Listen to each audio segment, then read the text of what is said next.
Hey, what's going on everyone? It's Alwyn here. I hope you guys are all having a wonderful day. As always, couple stimulus updates today, so let's get right into those. So the IRS has announced that some people will either get paper checks or they will get prepaid debit cards instead of direct deposits. So you may receive these paper checks or prepaid debit cards even if the first time your first stimulus check you actually received a direct deposit. So keep a lookout if you still haven't received your stimulus check for either paper checks or a prepaid debit card. And within the package includes the $2,000 stimulus checks, which will be an increase of the current $600 stimulus checks by $1,400 to be, quote unquote $2,000. We'll really receive $1,400 in excess. There will also be a state and local aid, money for vaccine distribution, maybe potential liability protection, support for jobless, as Biden is a big supporter, a big proponent for deficit spending in order to keep our economy afloat because the rates are so low right now. There will also be school funding, things like rent and forbearance, by extending the eviction moratorium to prevent people from getting evicted on January 31st.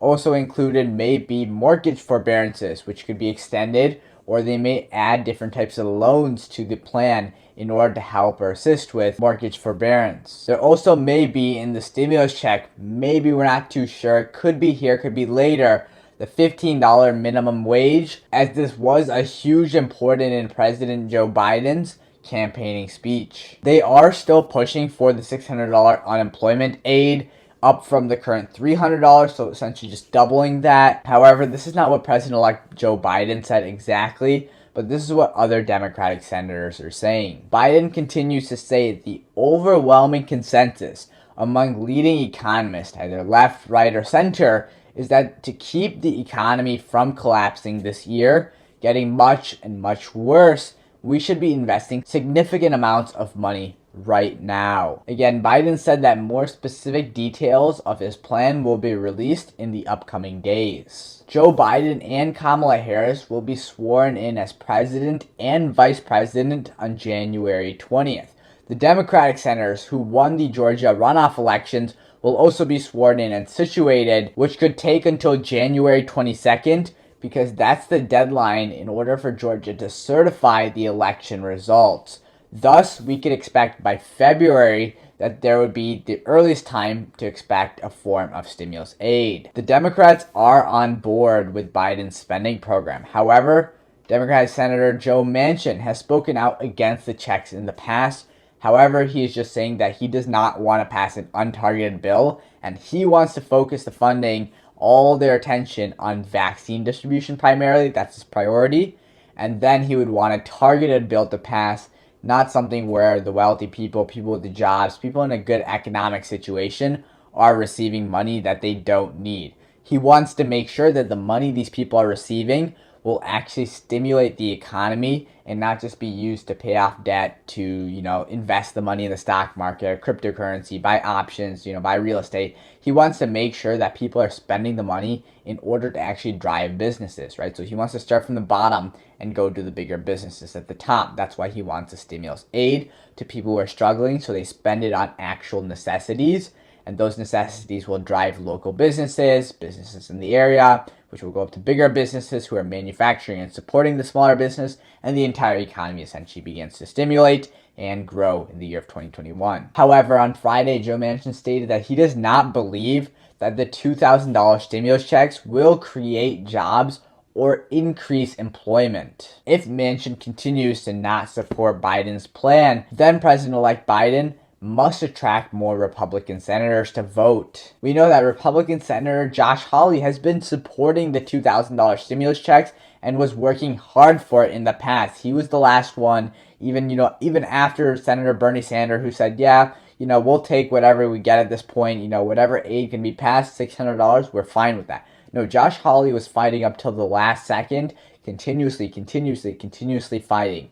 However, he has been vocal about the claims of voter fraud too, right? And these claims that the voting system may have been corrupt, it might have been invalid, and that the least we could do is to check what's going on and to reassure that the votes were correct.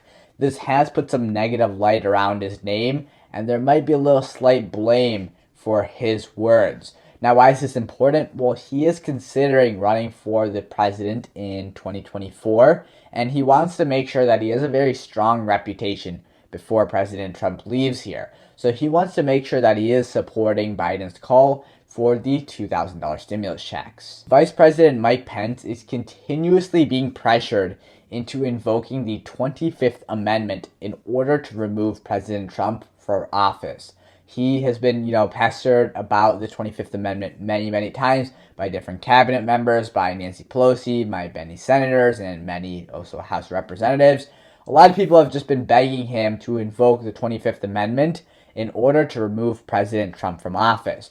So what happened is that the Democrats essentially gave Vice President Mike Pence the weekend in order for Pence to think out the entire situation, understand the current state, and then determine whether he would invoke the 25th Amendment. However, up until this point, he has not said anything or invoked the 25th Amendment. So impeachment was continued today. Nancy Pelosi has started the impeachment process on the House floor this morning at 11 a.m. President Trump will be charged with incitement of insurrection. Some senators are saying that they agree with Pelosi's efforts to remove President Trump by any means necessary. There are certain senators saying that President Trump may be in Twitter's penalty box, right? Because we know that permanently his account is banned, right? He cannot have his own account. He cannot have anybody run his account on his behalf. He cannot post on anybody's account under somebody else's account, right? So he's completely banned from Twitter for his entire life.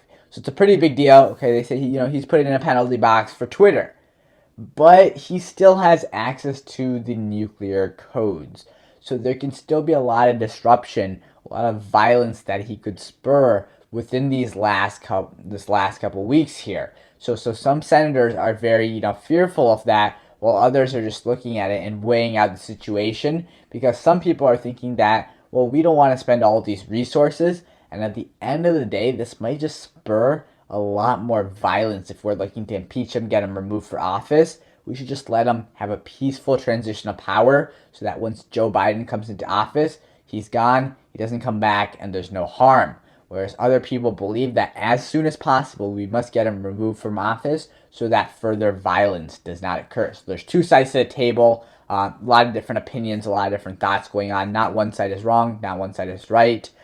Just a lot of things to take into consideration. Many Republicans, too, are now speaking out against President Trump. However, other senators do not believe that Pelosi is doing the right thing. Republican Senator, for example, Pat Toomey, said that they should do the right thing by letting President Trump resign voluntarily, not by impeaching him, not by forcibly removing him from office, by invoking the 25th Amendment.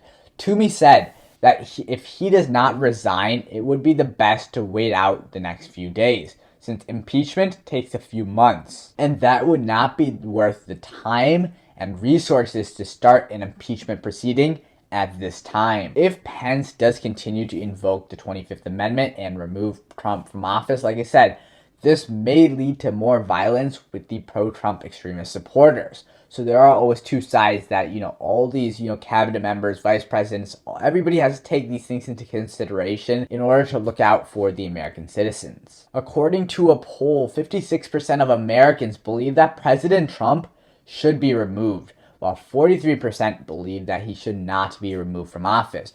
Many Republicans do believe that Trump's actions were wrong. However, only 13% of Republicans support his removal. Hopefully you guys all learned something new and enjoyed today's video. I thank you all so much for your continued support. I do appreciate it a lot. Make sure to drop a like down below. Helps my channel out tremendously. Subscribe to the channel if you're new. Turn on those post notifications so that way you're aware of when I do upload my next video. Comment down below. Till next time. Peace.